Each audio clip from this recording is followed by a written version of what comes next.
Baik, kembali di seri belajar pemrograman web modul 1 HTML. Untuk video yang kelima ini kita akan membahas mengenai form elemen dan button. Nanti di sini kita akan belajar bagaimana cara membuat inputan teks, number, email, password, kemudian text area, select, checkbox, radio, kemudian label, dan tombol atau button. Oke, langsung saja kita buka Visual Studio Code-nya. Sini saya buka new window. Kemudian saya pilih new file. Select language-nya adalah HTML. Kalau sudah, ini kita simpan dulu di dokumen kerja kita. Kita samakan dengan hasil latihan kita yang kemarin ya, latihan HTML di sini. Kemudian di sini saya beri nama adalah form element.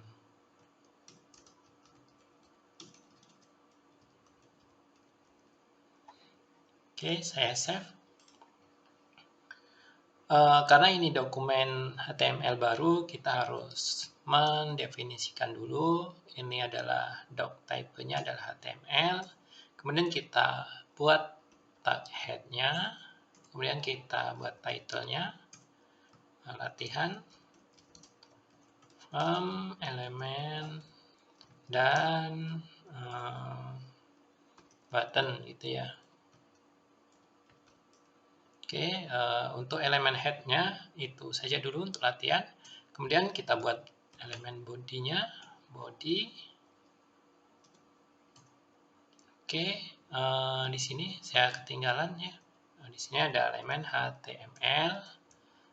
Ini di paling bawah. Oke, untuk struktur dasar dari HTML-nya sudah kita buat. Untuk yang pertama, kita tadi kan membuat form ya. Jadi form element. Form element ini fungsinya untuk apa sih? Biasanya digunakan untuk menginputkan data. Kalau kita sering berselancar di internet, seringkali kita diminta untuk menginputkan data untuk misalnya untuk registrasi. Nah, ini menggunakan form element. Dan untuk submit-nya nanti akan ada tombol. Oke, langsung saja. Nah, untuk membuat form elemen biasanya kita menggunakan tag form. Di sini ada form. Kemudian action. Oke, nah action ini nanti ketika tombol itu diklik itu dia akan menuju alamat di dalam action ini. Misalnya di sini adalah simpan data.html. Oke, setelah form biasanya kita disuruh untuk membuat label gitu ya. Kita akan ada label. Nah, biasanya kita menggunakan tag label. Nah, di sini kita akan membuat pendaftaran misalnya di sini adalah nama. Kemudian kita akan membuat inputan teks. Di sini teks. Oke, input type-nya sama dengan adalah teks. Oke, biasanya ada atribut name, ya, nama itu, kemudian ID, nama. Oke, seperti ini. Kita simpan, kemudian kita coba run start debugging, Chrome. Nah, ini hasilnya nama, kemudian ada inputan teks. Kalau kita ketik biasanya nama. Nah, ini untuk membuat inputan teks. Oke ya, kita tutup dulu. Biasanya di sini juga ada namanya placeholder. Placeholder ini biasanya digunakan untuk menginstruksikan sesuatu kepada pengguna. Misalnya, inputkan nama Anda. Kalau kita lihat run, kemudian start debugging. Nah, di sini inputkan nama Anda. Kalau kita klik di sini, hilang placeholder-nya tadi, diganti dengan apa yang kita inputkan. Oke ya.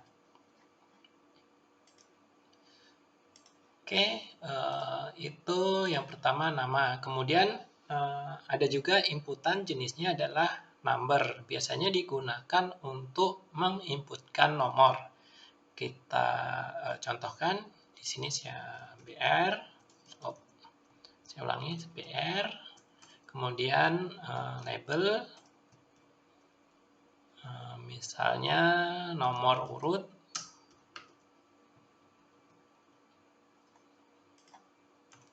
Di sini input, type, kemudian number. Ini ya, sama name sama dengan nomor urut. Kemudian ID.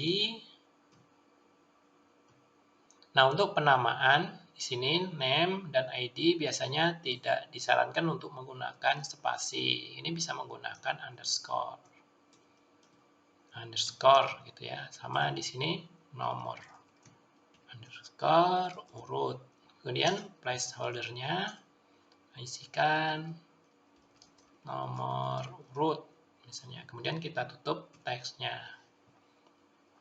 Kita coba. Nah, di sini nama, kemudian nomor urut. Ini kalau kita ketik huruf tidak keluar karena jenisnya adalah number. Bisanya diketikkan number. Oke ya. Nah, ini saya tambah break lagi atau tag BR biar lebih ke bawah, biar nggak dempet. Nah, ini. Oke, text number. Kemudian jenis yang lainnya juga ada email, ada password. Caranya sama dengan ketika kita membuat teks dan number. Kita coba di sini label misalnya, kemudian email. Oke, kemudian setelah itu di sini input. Tipenya adalah email. Kemudian ada name, email, ID, email juga. Kemudian placeholder-nya masukkan email aktif misalnya. Yang berikutnya tadi ada password ya.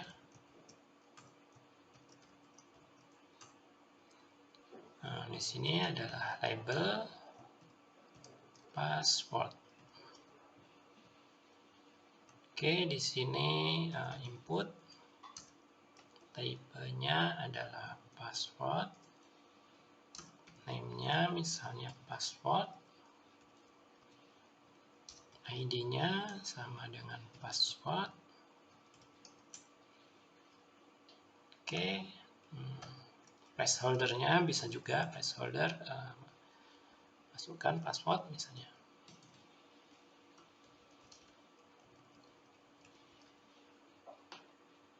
Oke, kita coba run, start.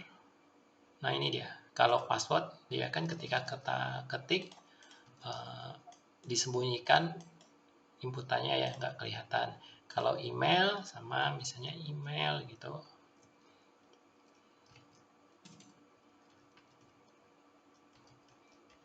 Nah, seperti ini. Nama, nomor, urut, email, dan password. Nah, ini cara membuat teks, number, email, dan password. Oke, kita berikutnya adalah membuat teks area.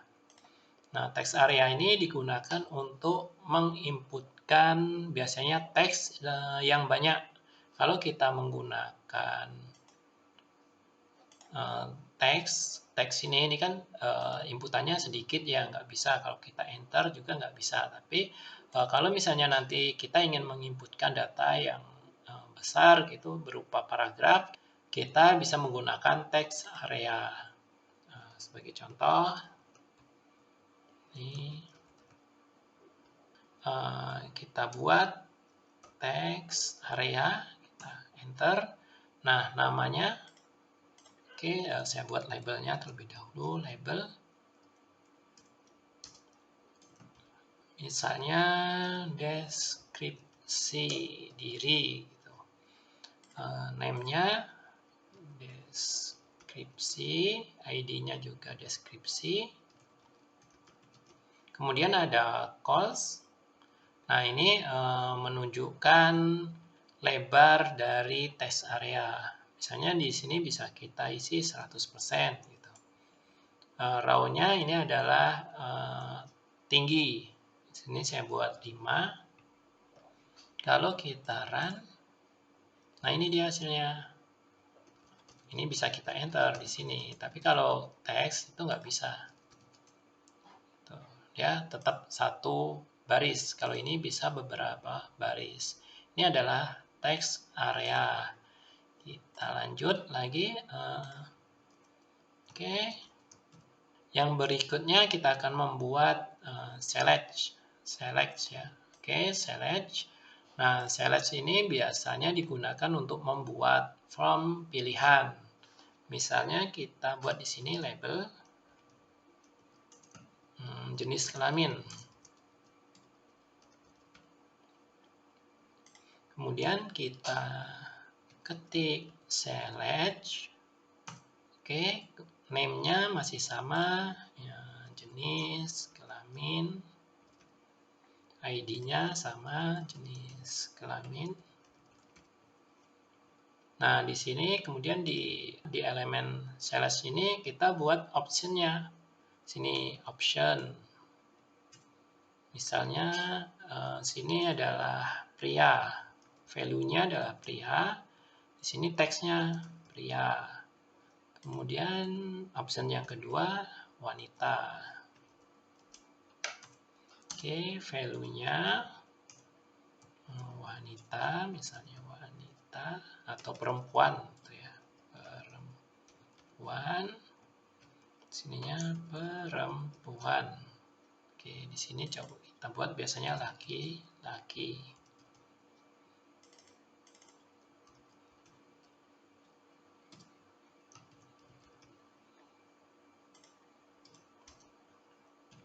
Oke, seperti ini. Kita coba run, start debugging. Nah, ini dia. Ini adalah select. Kita diberikan pilihan. Oke, selanjutnya kita akan membuat checkbox. Nah, checkbox ini kita gunakan untuk centang, gitu ya, untuk membuat centang. Misalnya di sini kita buat input type checkbox, oke. Kemudian sama name, misalnya ada mengerti gitu, mengerti. Oke, kemudian kita tutup. Kemudian di sini kita buat keterangannya, misalnya saya telah bisa membuat elemen form.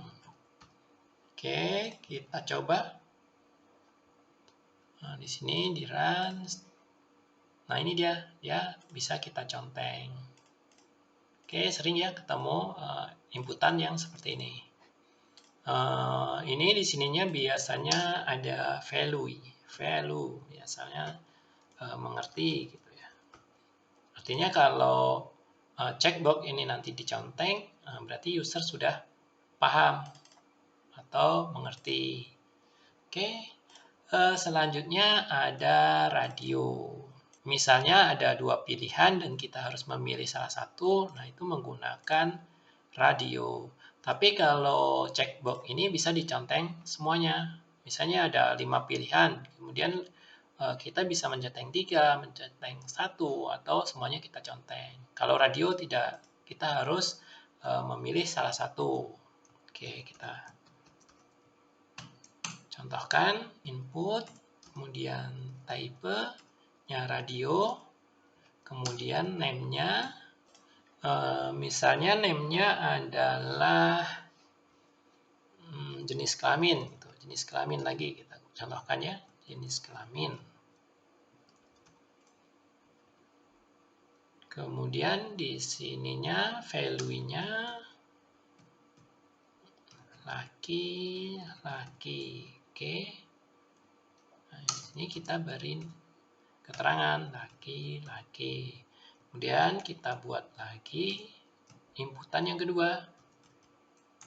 Input type-nya masih radio.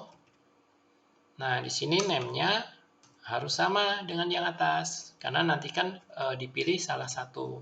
Yang membedakannya nanti di value-nya.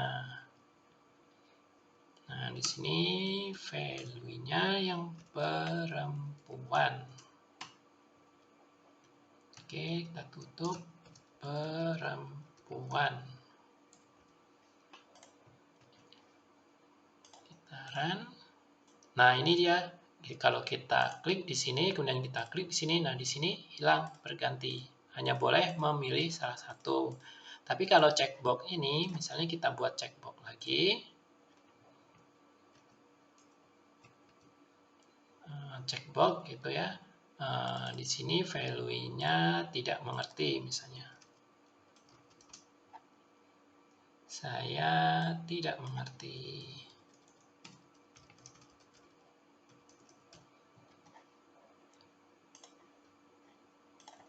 Oke, ini sudah ini ya, sama itunya, name-nya mengerti. Kita buat mengerti itu ya. Oke, name-nya sudah sama. Kalau kita run, nah ini di atas ya, kita tambahkan di sini BR. Oke, kita coba run. Nah ini kalau bisa kita conteng kedua-duanya. Kalau ini hanya salah satu. Itu yang membedakan antara checkbox dan radio. Oke, kita lanjut ke label. Label ini biasanya digunakan untuk ini. Nah, ini memberikan nama. Oke, itu mengenai inputan dari from element. Atau ketika kita ingin membuat sebuah inputan data nantinya. Nah, di HTML ini kita nanti tidak bisa menangkap data-data ini. Bisanya nanti data-data yang kita inputkan ini ditangkap oleh set server dengan menggunakan PHP contohnya. Oke, yang terakhir biasanya setelah ada from adalah ada button atau tombol. Nah, tombol ini ada jenisnya ada 3 yang biasa digunakan, ada button, kemudian ada submit dan reset. Nah, button ini biasanya digunakan untuk umum ya, ketika kita ingin memberikan suatu aksi.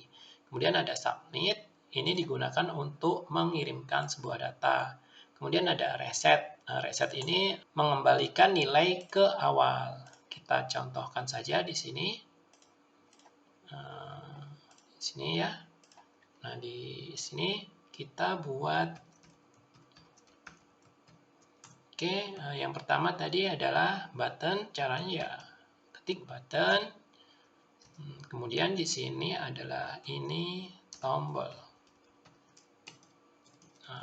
Ini button jenisnya ya. Di sini kita pilih type-nya adalah button. Oke. Kita run. Nah, ini dia tombolnya. Ini kita klik belum bisa, belum ada aksi. Biasanya ini digunakan untuk membuat sebuah aksi. Misalnya di sini on klik gitu. Ketika tombol ini dipencet, saya memanggil fungsi JavaScript. Nanti kita akan belajar mengenai JavaScript. Alert misalnya. Ini tombol. Oke, kita coba run.